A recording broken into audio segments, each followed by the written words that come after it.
그 영화 잘 안 보시죠? 그 영화 중에 곡성이라는 영화가 있어요. 조금 그 샤머니즘적인 그런 이야기가 나오고 있는 영화가 있는데 그 영화에 중요한 대사가 두 가지가 있습니다. 제가 한 가지는 잘 기억이 안 나고요. 이제 하나가 무엇이냐면 멋이 중한디, 이게 제대로 안 되네요. 예, 멋이 중한디, 라고 얘기하는, 무엇이 이렇게 중요하냐라는 것입니다. 그래서 오늘 이제 제목을 무엇이 중요한가라고 이렇게 저희가 생각해 보는 시간을 갖기로 원합니다. 저희가 인생을 살다 보면 저희는 알게 모르게 중요한 것을 위해서 이뤄가는 삶을 살아가죠. 그것이 잘 되기도 하고 잘 되지 않기도 하지만 그러나 사람들이 살아가는 삶의 모습을 보면 내가 중요하다라고 생각하는 것을 위해서 살아가게 됩니다. 일주일의 삶도 저희들이 보면요. 내가 무엇을 했는가를 생각해 보면 그게 내가 갖고 있는 이상이 되거나 아니면 내가 갖고 있는 사상이 되고 있는 거예요. 그러니까 내가 생각하고 있는 어떤 좋은 것, 이것을 따라서 인생을 사람들은 살아가고 있죠. 어떠셔요? 일주일 동안에 어떤 것을 이렇게 하면서 살아오셨어요? 물론 뭐 저희들의 일주일의 삶이 비슷한 게 있죠.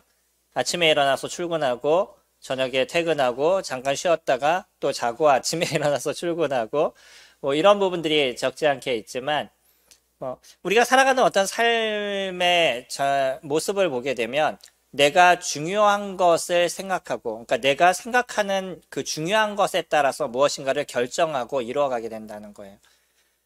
그러니까 저희 아이들이 이제 취업을 준비하게 되는데, 취업을 준비할 때 선택하려고 그러는 부분에 어떤 중요한 포인트들이 있습니다. 그냥 그러지 않으면 조금 더 좋은 데를 들어갈 수 있고, 조금 더 좋은 것을 할 수 있는데, 그런데 그런 것보다도 이 아이들이 생각하고 있는 어떤 신앙의 생각에 선택할 수 있는 부분들이 있어요. 그러다 보니까 어떤 물질적인 부분에 있어서는 조금 적을 수도 있습니다. 하지만 자신이 생각했었을 때 더 좋은 것을 선택을 하는 거예요. 그러죠. 어떤 분은요, 회사를 다니는 데 있어서도 일단 돈을 많이 주는 데를 선택하는 분이 있어요. 그러니까 내가 그 일을 하는데 재밌냐 재미없냐 이것은 중요하지 않아요. 뭐가 중요한 거죠? 돈이 중요한 거죠. 그래서 돈을 많이 주는 대로 다니는 분이 계시고요. 또 그리고 어떤 분은 돈보다는 무엇에 더 많은 마음을 갖냐면 시간에 대해서 마음을 갖죠. 그래서 시간을 조금 더 여유롭게 쓸 수 있는 직장. 내가 돈은 조금 덜 벌더라도 그래도 시간을 조금 더 여유롭게 쓸 수 있는 직장을 선택하는 사람들도 있습니다. 모든 부분들이 자기가 생각했었을 때 중요하다라는 것에 따라서 인생을 맞춰가고 있는 거예요. 물론 내가 그게 중요하다라고 생각해서 모든 걸 다 그렇게 살아갈 수 있는 것은 아니죠. 내가 좋은 회사를 들어가고 싶다고 무조건 들어가거나 내가 좋은 대학에 들어가고 싶다고 무조건 들어가거나 뭐 그런 것은 아니라 할지라도 내가 생각하고 있는 좋은 것들, 그것을 선택하기 위해서 사람들은 인생을 살아가게 되는 거예요. 그러니까 내가 무엇을 좋아하시는지를 잘 모르시는 분들은 한 달 아니면 일주일 아니면 한 달 그 시간 속에서 나는 어떤 것을 자꾸 하려고 노력하고 있었느냐, 난 무엇을 자꾸 원하고 있었냐를 생각해 보시면 그것이 내가 추구하고 있는 기본적인 생각이라는 거예요. 사상이라는 거죠. 우리들은요, 각자에게 조금씩 다른 부분들을 갖고 인생을 살아가고 있을 겁니다. 그런데 인간이라는 삶의 어떤 중심에서 가장 공통적인 중요한 것들도 저희들에게 놓여져 있는 거죠. 내가 그것을 중요하게 생각하지 않을 수도 있습니다. 그러나 어떤 면에 있어서는 내가 그것이 중요하지 않다 할지라도 별 수 없이 내가 살아가는 그 공간 안에서 그것이 중요한 부분이 되어져 갈 수밖에 없는 부분도 있어요. 이번에 그 축구 보셨나요? 16강 들어가신 거? 관심이 없으시죠? 관심이 없으신 분들은 안 보실 거예요. 그럼에도 불구하고 우리나라가 축구를 하다 보니까 많은 사람들이 거기에 마음을 두고 계시더라고요. 저도 축구를 되게 많이 되게라는 표현 쓰지 말아야죠. 많이 좋아하는 사람인데 근데 이번에는 관심이 그렇게 별로 없었어요. 그래서 그 시간에 딴 것을 이렇게 하다가 뭐 골 들어가는 거 뭐 이런 것만 이제 조금 보게 됐었었는데, 한 나라 안에 있다 보니까 내가 축구를 조금 싫어해도 어떤 면에선 관심이 가는 거예요. 왜죠? 우리나라 안에 같이 우리가 살아가고 있기 때문에 평소에는 축구를 좋아하지 않으신 분들도 그때는 또 나라를 위해서 같이 응원하고 이런 부분들이 저희들에게 있는 거죠.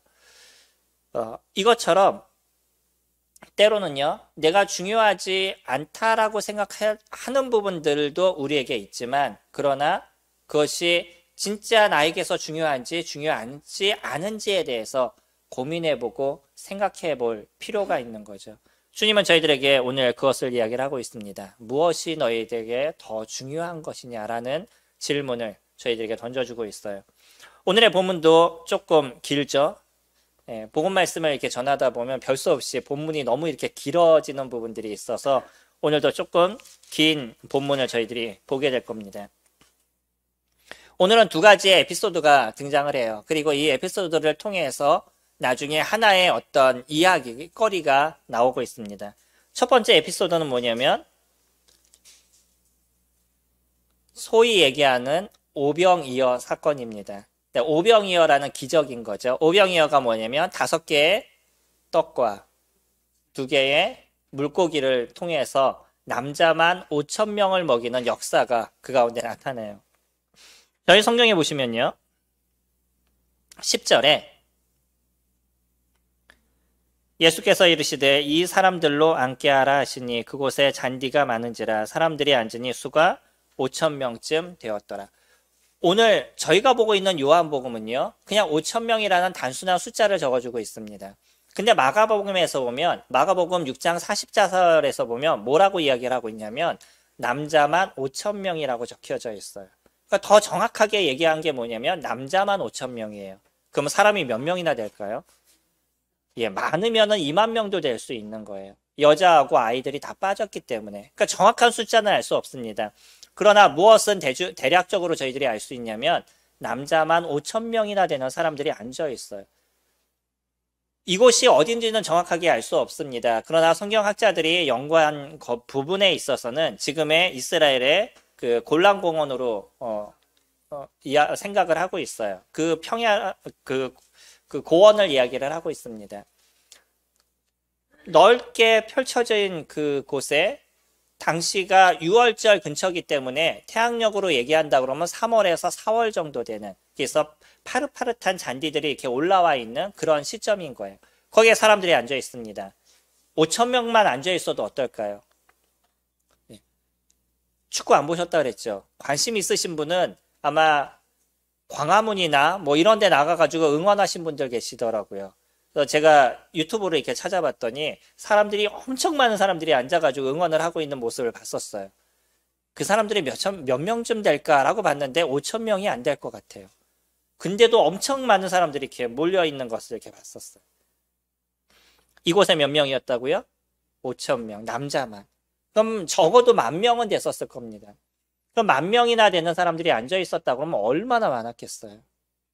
예. 오늘의 본문에선 그런 얘기가 등장하지 않습니다. 근데 마가복음에서는요, 오늘의 사건을 동일하게 얘기를 해줘요. 독특한 게 있어요. 성경에서 예수님이 하셨던 기적을 마태, 마가, 누가, 요한이라고 얘기하는 이 4개의 복음서에 모두 적힌 기적은 이거 하나밖에 없어요. 조금씩 여기에도 있고 저기에도 있고 뭐 이렇게 좀 나눠져 있는데 유일하게 오병이어 기적 이거는 마태, 마가, 누가, 요한 4개의 사복음서에 다 적혀 있습니다. 왜 그럴까요? 아마 좀 더 중요하지 않을까라는 생각을 갖습니다. 그리고요, 각 기자가 적어가는 데 있어서는 어떤 내용은 조금 포함이 되고 어떤 내용은 조금 포함이 되지 않는 부분들이 있어요. 요한은요, 굳이 숫자에 관심을 두고 이 일을 적지 않았었습니다. 중요한 건 뭐였냐면 지금의 이 사건에 대한 부분인 거예요. 사람들이 몰렸어요. 사람들이 와서 있는 것을 보고 예수님이 그 사람들을 모아서 하나님의 말씀을 선포했습니다. 그 말씀을 쭉 전하고 나서 나중에 날이 저물어서 배고플 때쯤이 됐었어요. 여기에는 등장하지 않죠? 마가복음에는 그렇게 이야기가 나오고 있습니다. 그래서 오늘의 본문은 뭐라고 얘기하냐면 5절에 예수께서 눈을 들어 큰 무리가 자기에게로 오는 것을 보시고 빌립에게 이르시되 우리가 어디서 떡을 사서 이 사람들을 먹이겠느냐 하시니, 여기는 그냥 떡을 중심으로 이야기를 진행시키고 있죠. 왜냐하면 오늘 얘기하고 싶은 중심이 떡에 대한 부분이기 때문에 그래요. 근데 정확하게 얘기하면 떡일까요? 빵일까요? 네, 빵이겠죠. 우리나라 말로 번역을 하다 보니까 떡이라고 번역이 돼 있을 뿐이지 우리가 지금 드시는 백설기 같은 그런 떡은 아닙니다. 보릿빵이에요. 얇게 해가지고 이렇게 만든 그런 것을 이야기를 하고 있습니다. 거기에 무엇을 같이 반찬으로 먹냐면 물고기 같은 걸 반찬으로 같이 먹는. 그래서 여기서 보여준 두 마리의 물고기는 그 빵을 먹을 때 함께 먹는 반찬과 같은 그런 물고기를 이야기를 하고 있어요. 저녁이 돼서 이 사람들을 먹여야 되는 거예요. 배고플 거 아니에요. 근데 이 사람들을 어떻게 먹일까라고 얘기를 했더니 제자들이 뭐라고 얘기를 하냐면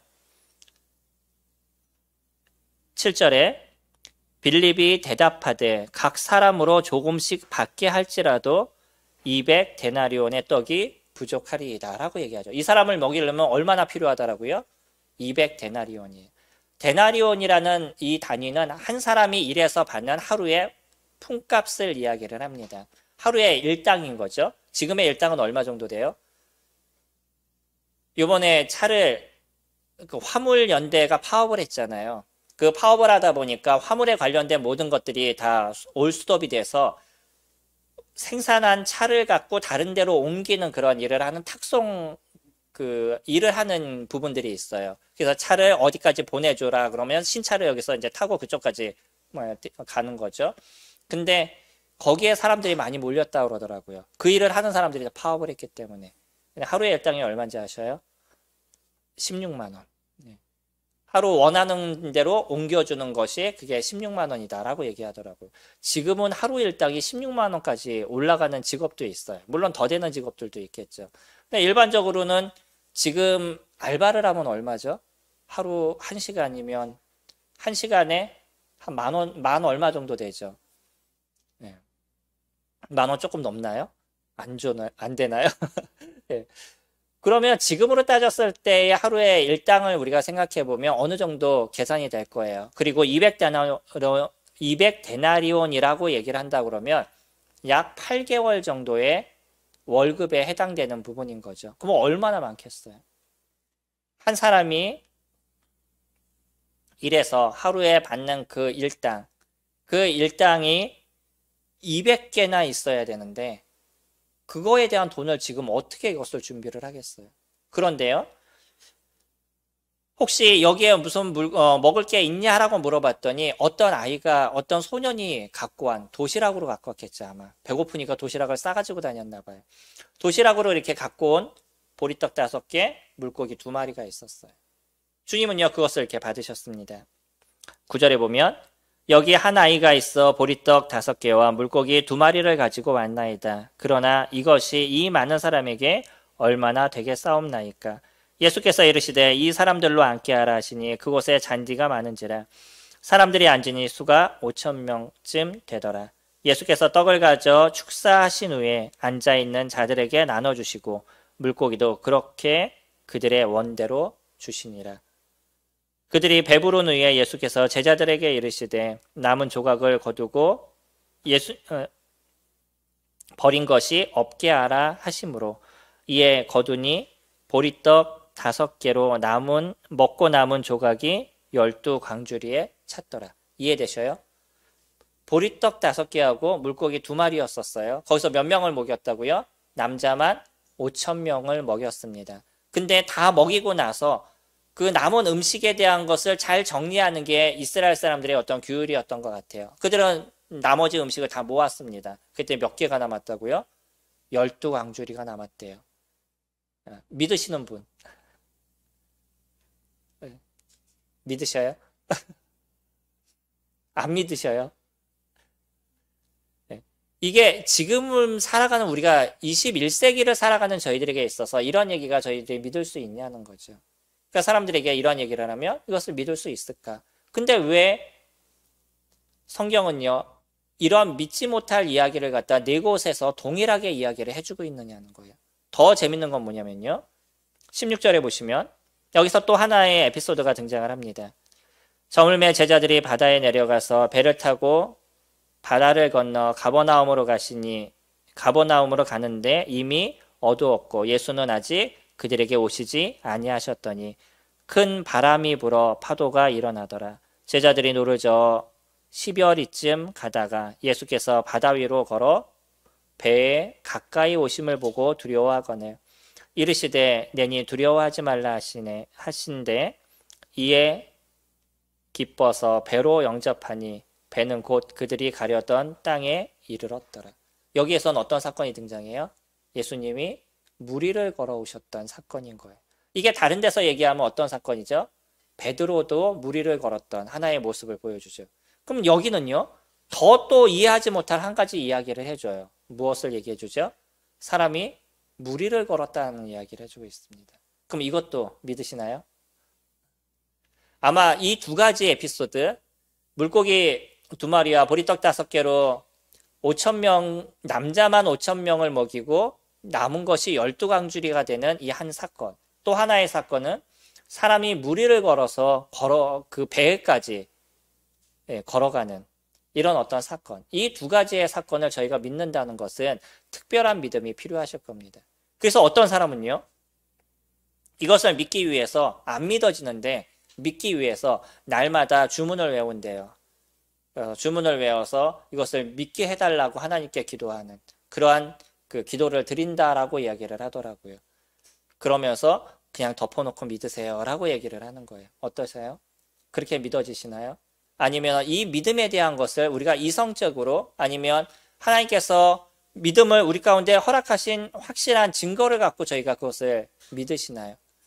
우리는요, 그냥 뭐 그런가 보지 라고 얘기하는 그런 믿음을 갖고 있지 않습니다. 최소 크리스찬이라고 우리가 얘기를 한다 그러면 지금 얘기하고 있는 이 두 사건이 왜 우리에게 있어서 정확하게 믿음으로 다가올 수 있는지, 왜 이러한 사건들이 확실하게 일어나는 일들인지에 대해서 저희가 믿음을 가질 수 있다는 거예요. 믿어지는 게 아니라, 믿으려고 노력하는 게 아니라 자연스럽게 우리는 그것을 믿는 거죠. 왜요? 이 일을 하신 분이 누구기 때문에? 하나님이시기 때문에 그런 거예요. 아주 단순한 것입니다. 이것을 믿지 못하는 사람들은요, 하나님이 계심을 인정하지 않는 사람들인 거예요. 하나님이 계시다는 건 하나님은 전능하시고 전지하신 그분인 거죠. 하나님은 이 땅을 만드시고 이 땅을 창조하신 그분인 거예요. 우리가 창세기 1장 1절에서 보면 태초에 하나님이 천지를 창조하시니라 라고 이야기를 시작하고 있죠. 하나님께서 이 땅을 창조하시고 하나님께서 사람을 만드셨다라고 얘기해요.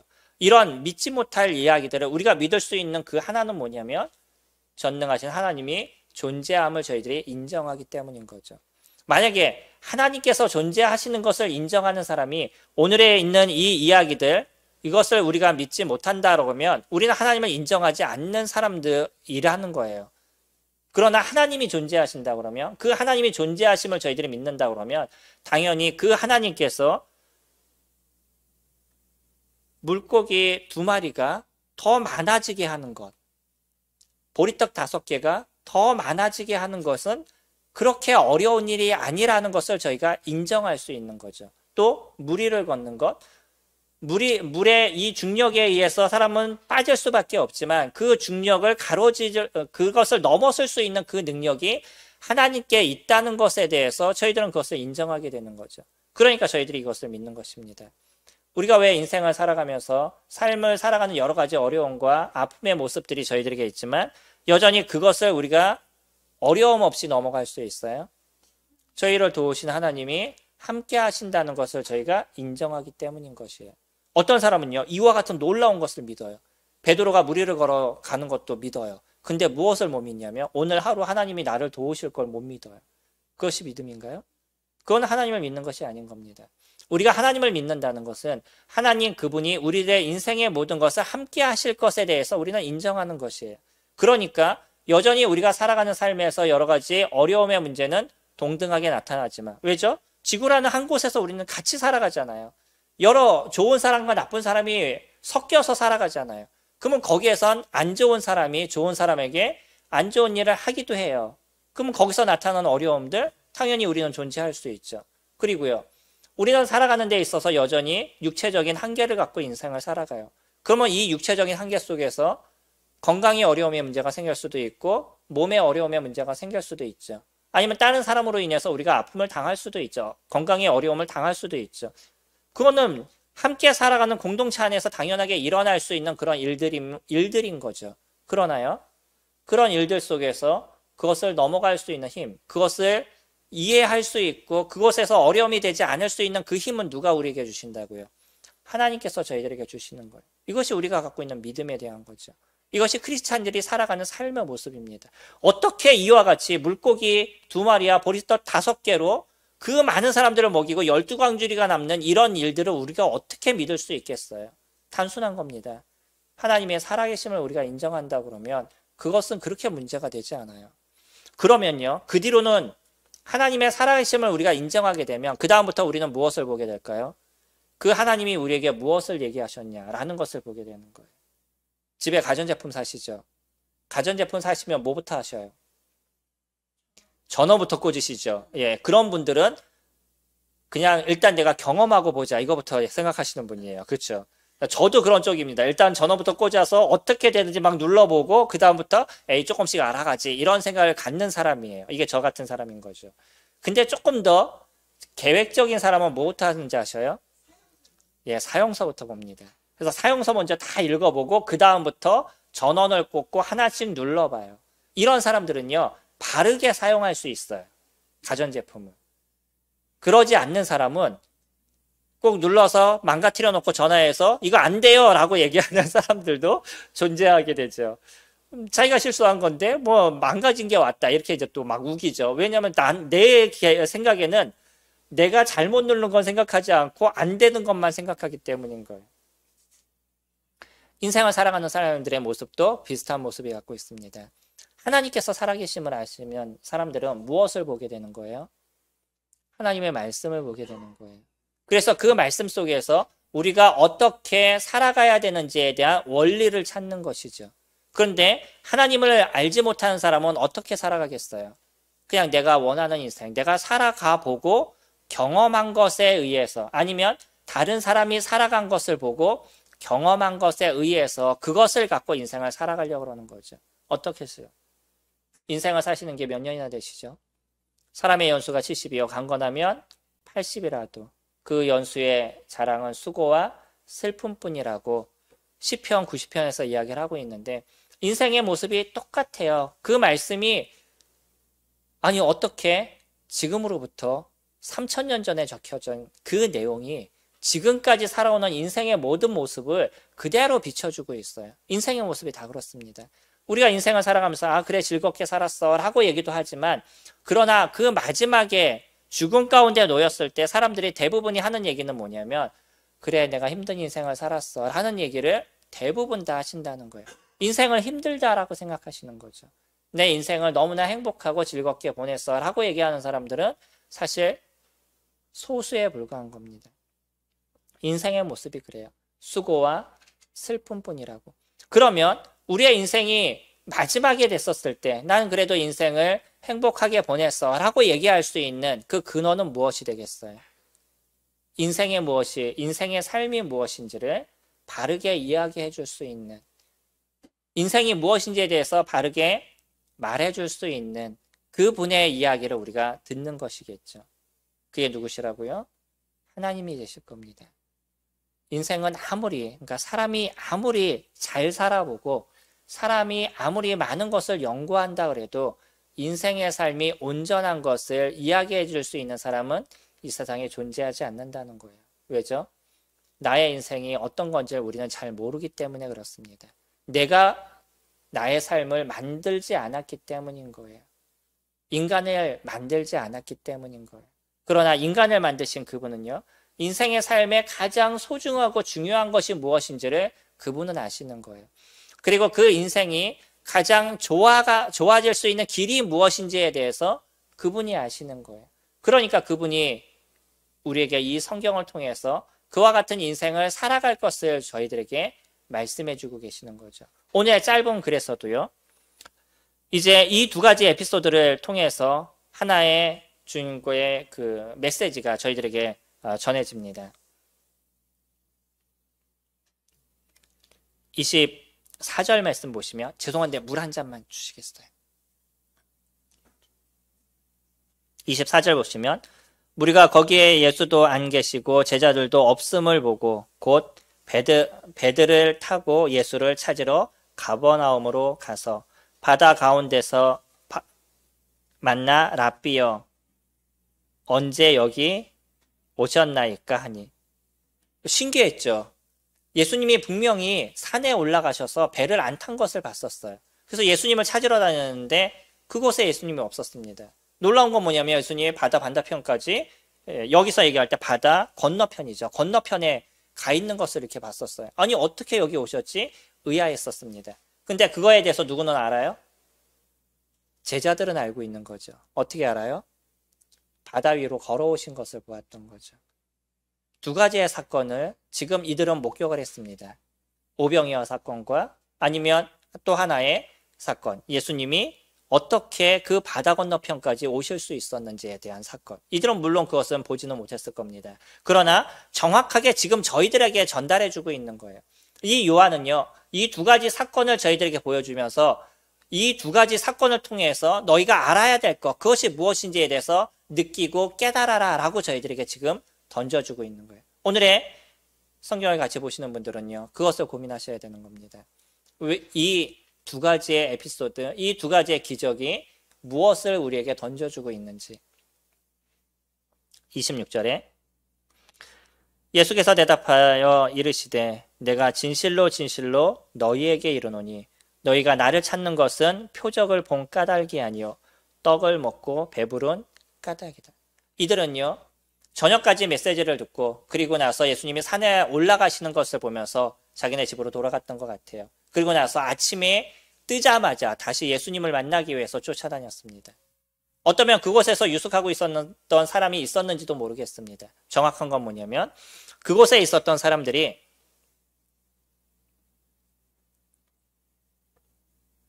아침에 해가 뜨자마자, 날이 밝자마자죠. 해가 뜨자가 아니라 날이 밝자마자 예수님을 찾아서 쫓아다니고 있었다는 거예요. 이것도 대단한 열정 아닐까요? 저녁 때까지 메시지를 들었어요. 그리고 나서 집에 가서 잠깐 자고 일어나서 또 그 사람을 쫓아다니는 것. 이게 보통 중요한 일 아니겠어요? 이 사람들이 얼마나 중요하다라고 생각하면 이렇게 쫓아다니는 인생을 그들이 살았겠어요. 근데요, 그래서 예수님께 쫓아온 이 사람들을 향해서 그래 너희들이 수고했다. 어저께까지 그렇게 늦게까지 말씀을 듣고 오늘 또 말씀을 듣기 위해서 너희가 이 아침에 나를 쫓아왔으니까 니네가 진짜 잘했다라고 주님은 얘기하실 줄 알았는데 주님 뭐라고 얘기하셔요? 예수께서 대답하여 이르시되 내가 진실로 진실로 너희에게 이르노니 너희가 나를 찾는 것은 표적을 본 까닭이 아니요 무엇이라고요? 떡을 먹고 배부른 까닭이다. 그들은요, 이분이 그 작은 떡을 갖고서는 많은 사람을 먹이는 걸 직접적으로 목격을 했었습니다. 이거는요, 정확하게 아는 거예요. 만약에 이 많은 사람들을 먹일 만한 음식물이 있었다 그러면 그것을 이들이 보았을까요? 못 보았을까요?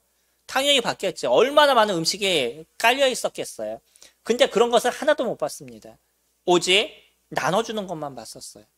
그게 어디에서 발생했는지 맨 뒤에 있는 사람들은 모를 겁니다. 근데 앞에 있는 사람들은 봤어요. 어떤 소년이 들고 왔던 보리떡 5개, 물고기 2마리에서 끊임없이 그것이 계속 재생산이 되고 있다는 것. 분명히 여기서 나왔는데 또 계속 나오고 있다는 것을 그들은 계속적으로 목격을 했다는 거예요. 그러니 이들의 마음이 어떤 생각이 들겠어요? 이 사람을 쫓아다니면 굶지는 않겠다. 평생 우리가 먹고 사는데 문제가 없겠다라는 생각을 갖는 거죠. 주님은 여기서 두 가지를 던져주고 있습니다. 하나는 뭐냐면 너희가 나를 찾는 것은 표적을 본 까닭이 아니요. 단지 표적을 본 것이 중요한 것이 아니라 그 표적을 행한 그 사람이 누군지에 대해서 너희들이 생각하지 않은 것, 그것을 얘기하고 있는 거죠. 두 번째는 뭐라고요? 떡을 먹고 배부른 까닭이다 라고 얘기해요. 그 두 가지입니다. 사람들은요, 무엇이 중요하냐라고 얘기했었을 때 한 가지의 모습은 뭐냐면 떡을 구하는 사람들이라는 거예요. 많은 사람들이 먹고 사는 문제들, 이런 문제로 인해서 인생을 고민하면서 살아갑니다. 어떤 사람이 먹고 사는 것을 고민하지 않겠어요? 태어나면서부터 금수저 있으시나요? 최소 저희 교회에서는 태어나면서부터 금수저는 없으셔서 내가 태어나서부터 먹고 마시고 자는 거에 대해서 고민하지 않는 분은 없으신 것 같아요. 우리는 그런 고민을 하면서 인생을 살아갑니다. 그러니까 어떤 직장을 가야 될지, 어떤 대학을 가야 될지, 어떤 공부를 해야 될지 끊임없는 고민을 저희는 하면서 인생을 살아가게 되는 거죠. 그런데 만약에 이런 부분에 있어서 내가 고민하고 노력하고 수고하지 않아도 그 모든 것을 다 채워줄 사람이 우리에게 있다 그러면 당연히 그 사람을 쫓아다니지 않겠어요? 이것이 갖고 있는 인생의 모습이라는 거예요. 사람은요, 이 떡이라는 하나의 먹는 것을 얘기하고 있지만 우리는 인생을 살아갈 때 내가 중요하게 여기는 여러 가지의 모습이 각자의 모습에 따라 다르게 존재하고 있는 거죠. 어떤 사람은 직장을 중요하게 생각합니다. 내가 하고 싶은 일을 하는 걸 중요하게 생각하는 거죠. 어떤 사람은 가정을 소중하게 얘기해요. 어떤 사람은요, 돈을 소중하게 얘기하고요. 어떤 사람들은 자녀를 소중하게 여기합니다. 남들마다 생각하는 떡의 모습이 조금 다른 모습을 갖고 있는 거예요. 그래서 그것이 잘 되면 내가 행복할 것을 사람들은 생각하면서 인생을 살아가고 있다는 거예요. 그래서 이런 것을 채워줄 수 있는 부분이라고 그러면 얼마든지 그것을 쫓아다닐 수 있는 부분들이 마음 가운데 있다는 거죠. 근데 놀라운 건 뭐냐면요. 많은 크리스찬들도 동일한 모습을 갖고 있어요. 교회를 다닌다고 얘기하는 많은 크리스찬들도 동일하게 무엇을 구하는 인생을 살아가고 있냐면 떡을 구하는 인생을 살아가요. 그래서 어떤 교회에서 기적이 일어나서 뭐 병을 고쳤더라 그러면 거기를 우르르 몰려다니고, 어느 교회에서 갔더니 뭐가 있더라 하기에는 거기를 우르르 몰려다니고.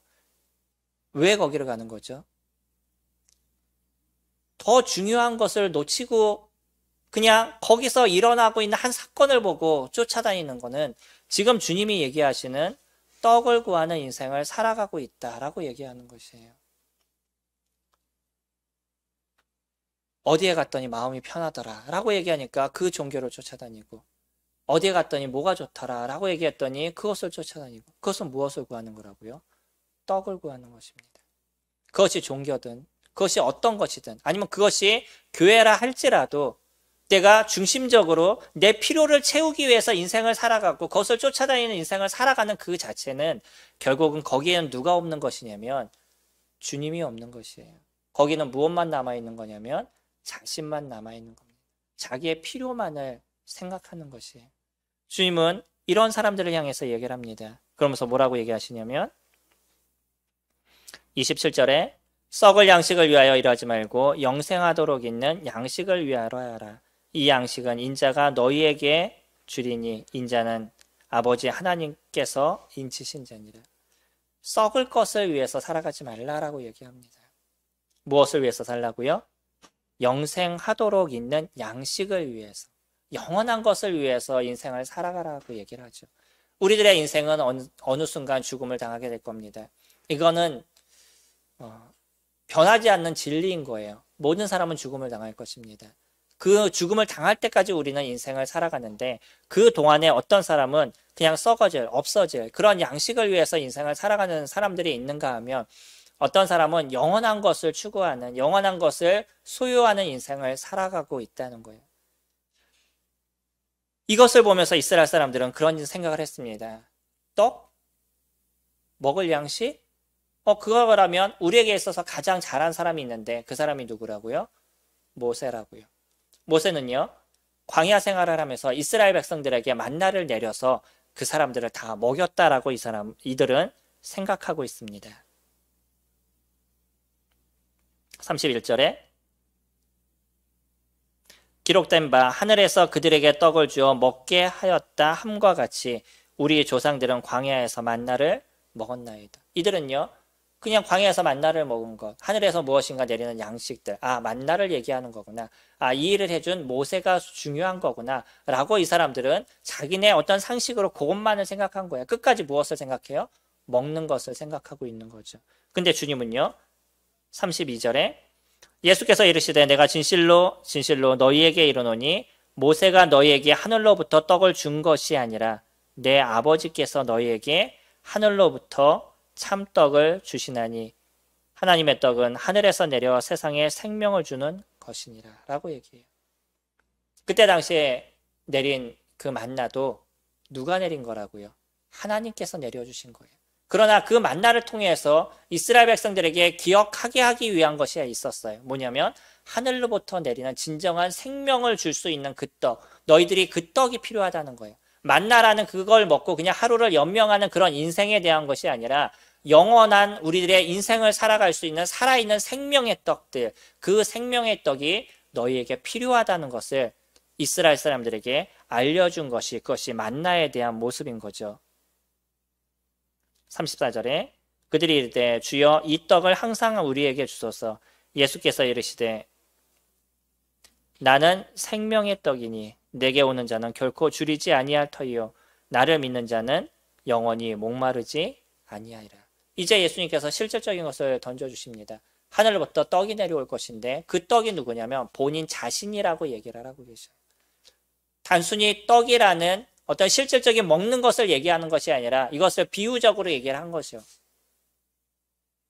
사람들이 먹고 사는 생명을 유지해주는 그런 음식과 같이 우리에게 영원한 생명을 주실 수 있는 그분이 누구냐면 자신, 본인 자신이다라고 얘기를 합니다. 그래서 나를 믿는 자를, 나를 영접하는 그 사람에겐 영원한 생명을 주님께서 저희들에게 주시겠다라고 얘기하는 거죠.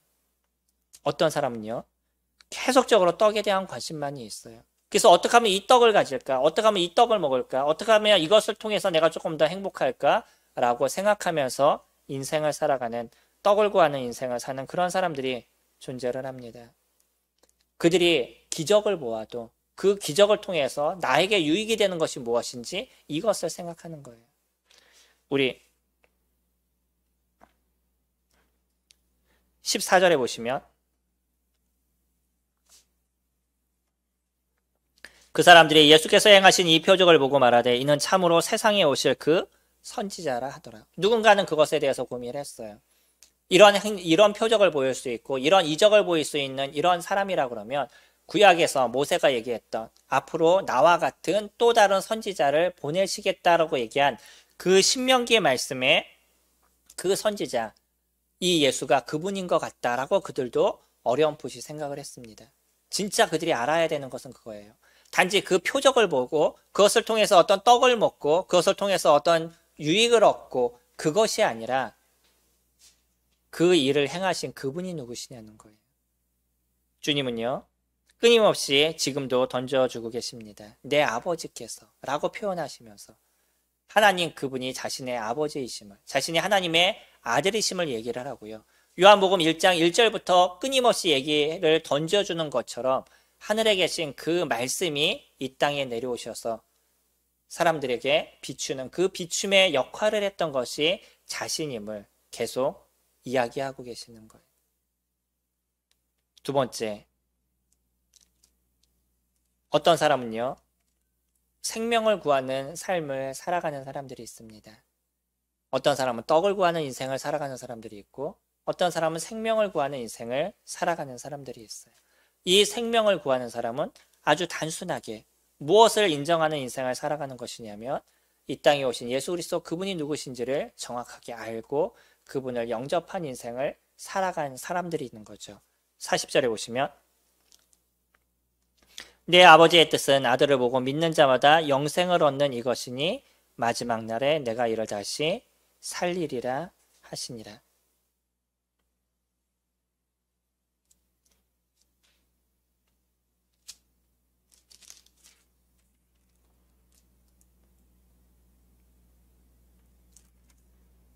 (38절) 잠깐 보실까요? 내가 하늘에서 내려온 것은 내 뜻을 행하려 함이 아니요 나를 보내신 이의 뜻을 행하려 함이니라. 나를 보내신 이의 뜻은 내게 주신 자 중에 내가 하나도 잃어버리지 아니하고 마지막 날에 다시 살리는 이것이니라. 주님, 예수 그리스도 그분께 간 사람들, 이 땅에 오신 하나님의 아들이신 예수 그리스도 그분을 믿는 사람들은 하나도 버림을 당하지 않을 거라고 얘기를 합니다.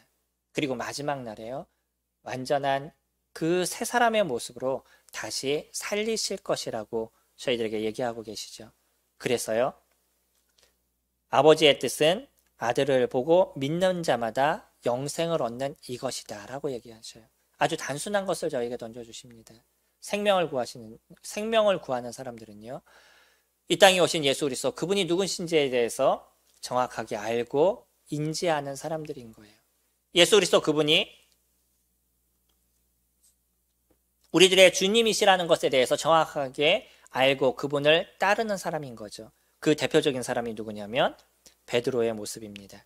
저희들이 보시면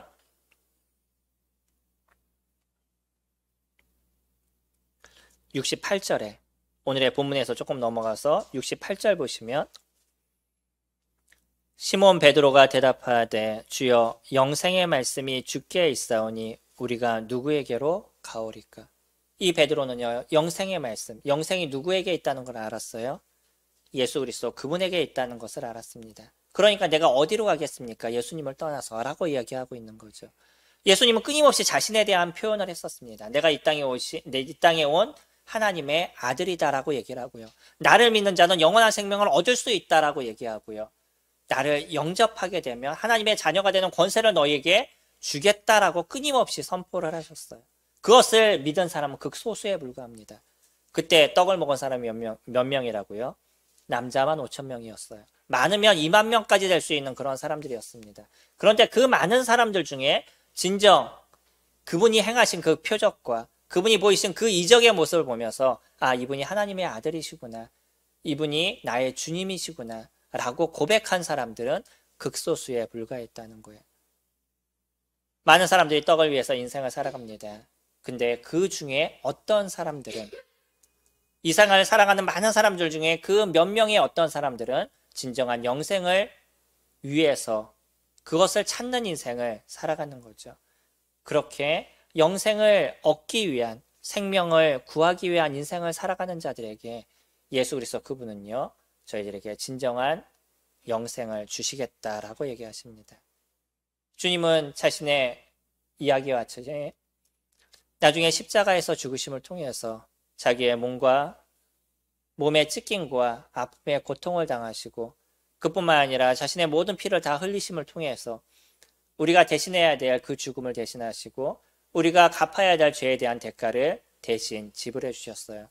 죄의 값은 사망이라고 얘기하는 로마서 3장 23절의 말씀처럼, 로마서 6장 23절의 말씀처럼 예수 그리스도 그분은요, 자신의 그 완전하고 온전한 그 자신의 피로 저희들의 모든 죄가를 대신해 주셨습니다. 그리고 이제 주님이 이 시간 이야기하는 것처럼 저희들에게 이야기하고 있는 거예요. 너희들에게 무엇이 더 중요하냐는 거예요. 잠시 먹고 썩어질 그런 양식인 떡이 너희들에게 중요한 것이냐? 아니면 우리들의 삶의 진정한 영혼을 살아가는, 진정한 하나님과 함께 우리들의 인생을 살아가는 그 생명이 너희들에게 중요하냐라고 저희들에게 던져주고 있습니다. 얼마 전에 제가 만났던 한 분은 만나는 그 오랜 시간 동안에 끊임없이 교회에 대한 얘기를 하셨어요. 제가 목회하는데 교회에 대한 얘기를 저한테 교회는 이렇게 다니는 거야 라고 끊임없이 얘기를 하시더라고요. 또 쭉 얘기를 하시는데